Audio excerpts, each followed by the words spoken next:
What up, y'all? Hold on. It's hot up in here when you got the windows up, but I don't want to turn the air on because it's January, but it's Vegas and the sun is like on your neck. But look, back real quick.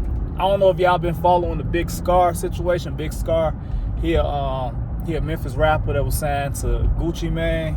Unfortunately passed away. I think a couple weeks ago. I'm gonna say a couple weeks ago from what his people are calling an accidental drug overdose. I don't really be like when you drinking, when you sipping drink and popping pills and doing all that, I don't really consider you ODing an accidental overdose because you wasn't taking it wasn't like you thought you was taking some aspirin and the company Tylenol accidentally like laced Tylenol with fentanyl or something. You kind of like know what you taking got a possibility of killing you, got a possibility of not being what you think it is or whatever. But anyway, Big Scarr, RIP him. He was only 22 years old.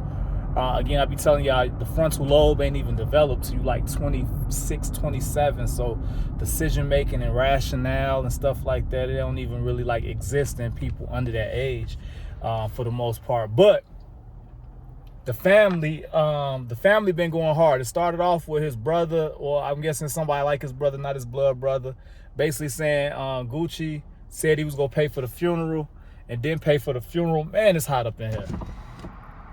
Gucci said he was gonna pay for the funeral, didn't pay for the funeral. Then his sister and his mama hopped on the internet saying that, you know what I'm saying, that basically they wasn't looking out for him. Gucci wife Keisha got on the internet with some receipts, two $10,000 receipts, so $20,000, two $10,000 receipts paid directly to the funeral home. Soon as I saw that,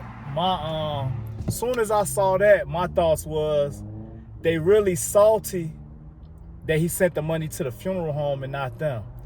So they sent $20,000 to the funeral home and sent them a flower arrangement. A really nice flower arrangement probably cost like $2,000 to $5,000. So Guwap probably sent like $25,000, somewhere around like that. Once that video came out, right after Keisha did that, the sister got back online saying Gucci wanted his 1017 chains back, which is a lie. The only chains that Scarr ever wore was the 1017 chains. He had like 3 of them,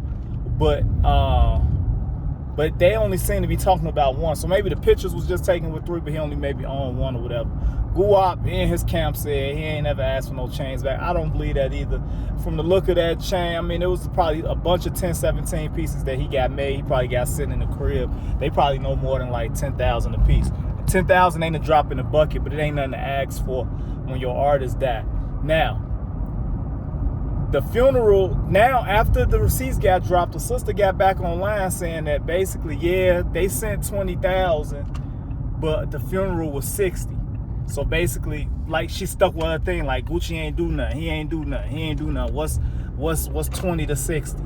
Like, you know what I'm saying? Plus they said they had life insurance on them. They didn't need the money no way. His funeral was gonna get paid for. This out their mouth. I don't understand how somebody saying you ain't do nothing, but we didn't need your money no way. I don't really even get that. But that's, you know what I'm saying? It is what it is. I know they speaking from a place of hurt. You know what I'm saying? From his brother, from the looks of his brother, he an addict too. Like, you know what I'm saying? So they ain't sober. But from a business standpoint, like, dude killed himself. Dude on drugs. Dude overdosed. That's taking money out of Gucci pocket. If I hire you to do a job, if I give you an advance, if I give you these things, and then you pay me back and work, and then you kill yourself, you kind of like screwing me out of some bread, business-wise. You kind of like owe me. Now, so for me to do anything, for me to reach out, that's that, but I ain't obligated to do nothing. I don't understand why the family feel like Guwap obligated to do more than what he did. And $60,000 for a funeral of an artist that I ain't trying to speak negatively on the dead, but he wasn't like no pop. Or he was good. Like, I listened to some of his music, like, he was good, but you know, all the Memphis rappers sound the same to me. But $60,000 on a funeral is a lot. And if y'all had life insurance, then I'm think the funeral home ain't gonna reimburse y'all because Guwap paid for it. So yeah, so y'all ain't getting that 20 that he sent you. I don't know if that's the issue, or I really don't know what the issue is. But man, what y'all think? Y'all think they should even have a problem, or they should even be looking for Gucci to send them anything? Do he owe them anything? Hop in the comments and let me know what y'all think, man.